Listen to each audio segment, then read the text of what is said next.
Fala pessoal, Matheus aqui do canal Nerd dos Cortes. E seguindo tudo que esse cara fala no curso dele, faturei R$4.000 no meu primeiro mês. Se você deseja ter esses resultados, acesse o primeiro link da descrição.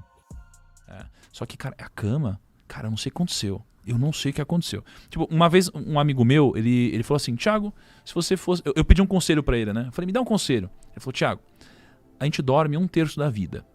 E se a gente dorme bem, a gente impacta os outros 2/3. Então o conselho é, compre uma boa cama. Eu falei, caralho. E a gente foi lá e comprou uma cama top. Melhor dica de investimento do podcast de hoje. Melhor é essa, cara. A gente comprou uma cama top, travesseiro top, tudo top. O problema é que ficou tão top que não dá pra acordar. Tá interferindo agora os 2/3. Tá interferindo, bicho. Virou um pouquinho mais, né? Eu tô dormindo mais agora. Enfim, sei lá. Eu te trouxe algumas perguntas, porque eu também quero...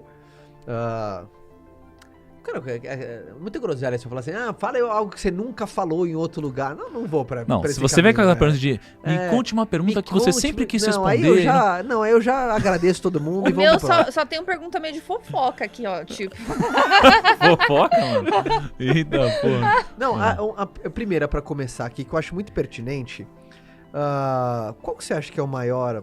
Enfim, como é que é falar abertamente, assim, de grana no Brasil? Como é que é falar? Tem hoje e o antes, né?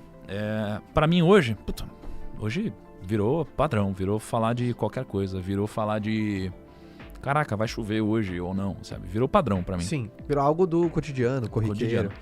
É porque hoje já virou aceito pelas pessoas, as pessoas se acostumaram, com cifras diferentes. Mas quando eu comecei, foi um choque.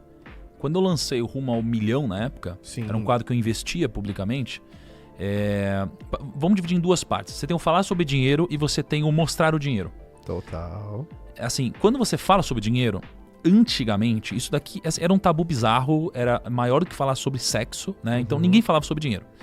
E aí, a gente começou a falar e começou uma onda de várias pessoas e aí isso aqui foi começando a ser aceito e não só aceito, desejado. As pessoas queriam agora falar sobre isso. Então acho que, de certa forma, virou alguma chavinha na cabeça das pessoas. Pum, foi legal. Agora, depois disso, eu falei, peraí, tem que ter uma coisa diferente. Foi quando eu entendi que as pessoas iriam aprender pelo exemplo e eu falei, vou investir o meu dinheiro publicamente. Como quando eu comecei, eu queria muito ver um home broker na minha frente, que é uma plataforma onde você compra e vende ações, eu falei, eu vou mostrar para as pessoas, porque muitas pessoas devem querer a mesma coisa que eu queria. Então eu investi publicamente meu dinheiro, criei lá o quadro Rumo ao Milhão, onde eu iria tomar decisões financeiras. Com quanto você começou? Com 30 mil. Com 30 mil? Foi 29 mil, acho, o primeiro quadro. Tá. E aí eu fui investir e aquilo chocou. Porque aquilo nunca tinha acontecido desse jeito, né? E aquilo chocou. Só que aí cada episódio foi chocando cada vez mais. Porque a gente começou a investir, investir R$1 milhão, investir não sei o que lá, e muito fora da realidade para algumas pessoas, para a maioria das pessoas. E aí foi um choque, foi um tabu, teve tudo que você pode imaginar, tive que mudar minha segurança, teve gente que começou a falar de sequestro e sei lá o quê. Sim. Mas por outro lado tinha muita gente falando, cara, que foda, eu sempre quis ver isso. Bastante. Não por causa do quadro, mas o quadro ele era citado quando a gente tinha momentos como esse. Total. Né? Então, assim, uma única vez eu falei de política, uma única vez. E nem foi sobre viés político, né? E quando eu toquei nesse assunto, cara, foi só uma vez pra eu aprender que, não tem nada a ver com política. E fui ameaçado pra caramba. Aí uma vez eu tava aqui perto, na Brasil, como é o nome da Brasil aqui? Avenida Brasil? Avenida Brasil? Não. Berrini, desculpa. Berrini. Tava na Berrini. E aí a pessoa postou no Twitter assim, olha lá, o primo tá na Berrini, vamos pegar ele. Falei, caralho...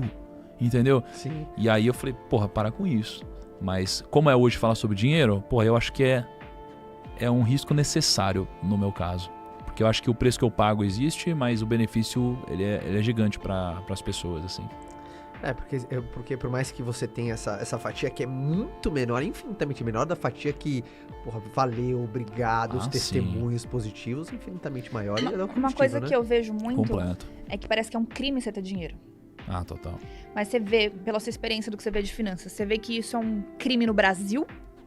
Ou é uma forma mais global, mundial de pensar ou não? É cultura brasileira, a pessoa ter dinheiro e parecer que é um crime, ela tem que esconder de tudo quanto é forma, não pode mostrar que tem dinheiro, porque o legal é não ter dinheiro. Eu acho que é visto, digamos assim, como um crime em todo lugar do mundo. Talvez aqui seja um pouquinho mais do que a média, né? Mas por que eu digo que é em todo lugar do mundo? Porque é uma coisa do ser humano mesmo. Então imagina que você está super feliz com o seu corpo. Aí você olha pro lado e tem uma pessoa melhor que você. Automaticamente você já não gosta mais do seu corpo, né? E com dinheiro é assim. Você pode tá bem pra caramba. Você pode ter conseguido um emprego dos seus sonhos e animal, você tá ganhando, sei lá, 10 mil reais por mês. Aí você descobre que é uma pessoa que faz a mesma coisa que você, na mesma empresa que você, ganha 15. Sua vida virou um lixo, né? Então esse tipo de coisa te machuca. Por isso que eu acho que com dinheiro é assim globalmente, mas no Brasil, como a gente tem muito mais dificuldade, isso acontece mais. E um outro ponto é que aqui a gente tem uma cultura de valorizar o esforço e não o mérito, né? Então, não tô falando de meritocracia, eu tô falando de, valorizar o resultado ao invés do esforço apenas, né? E no Brasil, as pessoas querem valorizar mais quem se esforça do que quem conseguiu. E isso daí, de certa forma, acaba sendo um problema também para elas mesmas crescerem, né? Então, quando você olha alguém que conseguiu, de alguma forma, você sempre dá um jeito de querer deixar a sua vida melhor através da inferiorização da vida alheia. Não importa como eu conseguir, né? Tem pessoas que não querem nem ouvir. Tem gente que fala, não, você fez sacanagem, não é possível. Sai daqui, você é cuzão, você não sei o que lá. Mas não. Então, acho que essa é a forma de algumas pessoas se sentirem bem, né? De inferiorizar ou menosprezar os outros. Um dos momentos mais... Assim, eu sempre sofri muito com a comparação. Sempre sofri muito. Porque, assim, eu nunca acreditei naquele discurso, e o Joel, ele segue muito essa linha que eu me inspiro, não se compare. Eu acho um discurso muito vazio, porque o mundo é regido pela comparação. Por exemplo, numa entrevista de emprego, a empresa compara 2 colaboradores, enfim, numa prova as notas são comparadas, nos esportes os tempos são comparados, então não tem como a gente fugir da comparação. Mas um jeito onde você faz um setup daquela comparação, que eu acho o lance, né? Às vezes usar aquela régua injusta.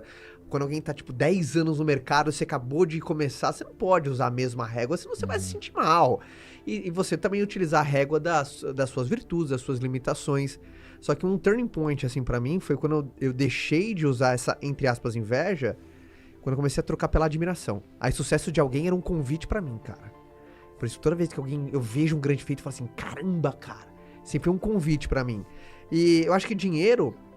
Ele tem esse estigma por ter sido tabu, por exemplo, quantos, às vezes, ditados populares que, às vezes, se refletem em coisas predatórias. Aí a família fala, não, mesa não é lugar de falar de dinheiro. Tem famílias, por exemplo, que não conversam, cara, de grana. Tem famílias, por exemplo, uma coisa muito clássica, às vezes a gente demora anos pra descobrir quanto o nosso pai ganha.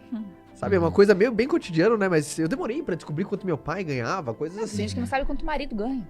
Tem gente que não sabe quanto o marido ganha, assim, mulheres, eu não sei, a gente, sei lá, meio que tem que esconder. É uma pergunta que às vezes até encabula algumas pessoas. Fala, quanto você ganha?